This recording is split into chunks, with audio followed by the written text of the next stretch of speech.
யாரும் பார்க்கலன்னு அநீதியை செஞ்சுக்கிட்டே போகக்கூடாது.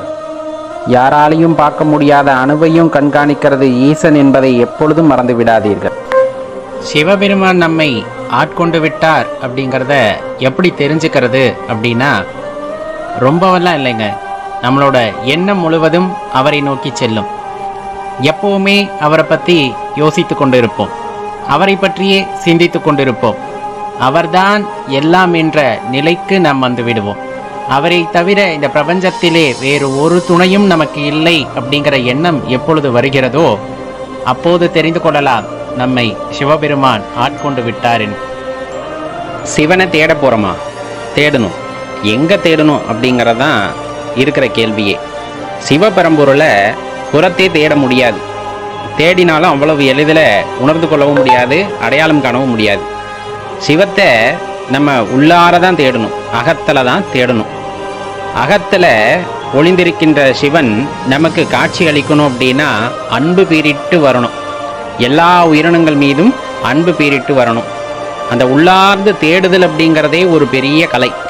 அந்த தேடுதலை ஆரம்பிக்கணும் அப்படின்னாலும் அந்த சிவபரம்பொருளோட அந்த அருளானது நமக்கு தேவை. ஐயனை வேண்டிக்கிட்டே இருங்க, துதித்து பாடிக்கிட்டே இருங்க.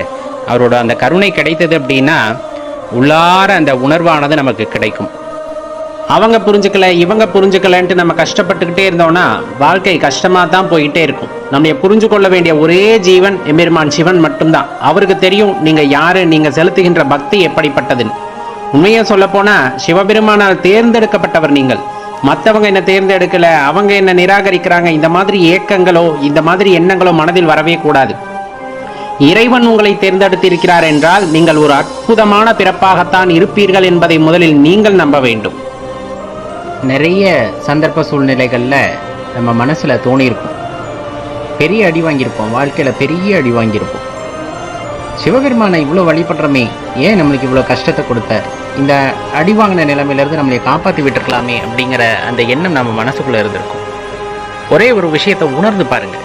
அந்த நிகழ்வு நிகழ்வதற்கு முன்னால் பல முறை இறைவன் எச்சரித்திருப்பார். ஏதோ ஒரு வகையில் அம்மா மூலியமாகவோ அப்பா மூலியமாகவோ அண்ணன் தங்கை இந்த மாதிரி உறவுகள் மூலமாக நண்பர்கள் மூலமாக இவ்வினை வேண்டாம் அப்படிங்கிறத பல முறை எச்சரித்திருப்பார். அல்லது நிகழப்போகக்கூடிய விஷயத்தை ரொம்ப சின்னதாக உங்களுக்கு நடத்தி இது போல நடந்துவிடும் என்று எச்சரித்திருந்திருப்பார். ஆனால் நம்ம அறிவுக்கு அதை எட்டி இருக்காது. அதுதான் இறைபக்தி.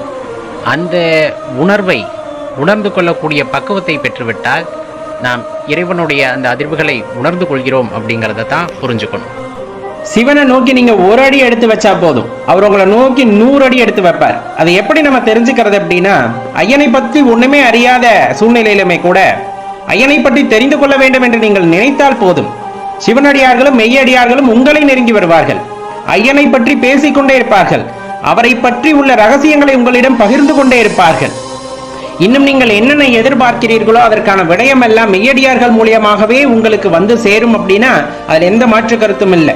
அதன் மூலமா நீங்க தெரிஞ்சுக்கலாம். நீங்க இறைவனை பற்றி தெரிந்து கொள்ள வேண்டும் என்று ஆரம்பித்தவுடனே இறைவன் தன் அடியார்களை உங்கள் அருகில் அனுப்புகிறார் அப்படின்னா இறைவனே உங்கள் அருகில் வந்திருக்கிறார் அப்படிங்கிறதான் நீங்க சூட்சமமா தெரிந்து கொள்ள வேண்டும். இப்ப நம்ம சொல்றதை கொஞ்சம் யோசிச்சு பாருங்களேன். நமக்கு நாமே ஆறுதல் சொல்லிப்போம், நம்ம ரொம்ப நல்லவங்க, நம்ம ஏன் இவ்வளோ கெட்டவங்களா இருக்கோம், நம்ம பக்திமானா இருக்கிறோம், நம்மளோட பக்தியில் அடிச்சுக்க ஆளே இல்லை, இந்த மாதிரி பல எண்ணங்கள் நம்ம மனசுக்குள்ளே இருக்கும். அதெல்லாம் ஒரு வினாடி தான். இறைவன் ஏதாவது ஒரு சந்தர்ப்பத்தை ஏற்படுத்துவார். அந்த சந்தர்ப்பத்தில் நீ எப்படி நடந்துக்கிற அப்படிங்கிறது, அதை நம்ம எப்படி பயன்படுத்துகிறோம் அப்படிங்கிறது, அதுலேருந்து நம்ம எப்படி வெளியே வர்றோம் அப்படிங்கிறத பொறுத்து தான் நம்ம நல்லவனா கெட்டவனா அல்லது நம்ம பக்திமானா அப்படிங்கிறத நம்மளே உணர்ந்துக்க முடியும். அது வரையிலும் நமக்கு நாமே தம்பட்டம் அடித்து கொள்வது அப்படிங்கிறது கொஞ்சம் கேலி கூத்தான விஷயமாக தான் இருக்கும். அந்த சூழ்நிலையையும் ஒருத்தன் கடந்து வர்றான் அப்படிங்கும்போது தான் அவனோட பக்தி அப்படிங்கிறது இறைவனால் மெச்சப்படுவதாக இருக்கும்.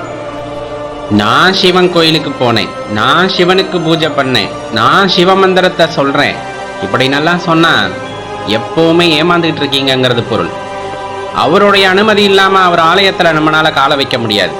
அவருடைய அனுமதி இல்லாமல் அவரோட திருநாமத்தை நம்மளால சொல்ல முடியாது. ஏன், அவருடைய அனுமதி இல்லாமல் அவரை பற்றி நினைவு கூட நம்ம மனசில் வராது. சிவபெருமான் அவ்வளவு சக்தி பெற்றவர். அவரை பற்றி நினைக்கிறோம், அவரை பற்றி ஜபம் பண்ணுறோம் அப்படிங்கும் போது அவரோட அனுமதி பெற்று அவரால் தேர்ந்தெடுக்கப்பட்ட ஆன்மாவாக நாம் இருக்கிறோம் அப்படிங்கிறது பொருள். அப்ப நாம எவ்வளவு பெரிய பாக்கியசாலிகள் அப்படிங்கிறத நினைச்சு பாருங்க.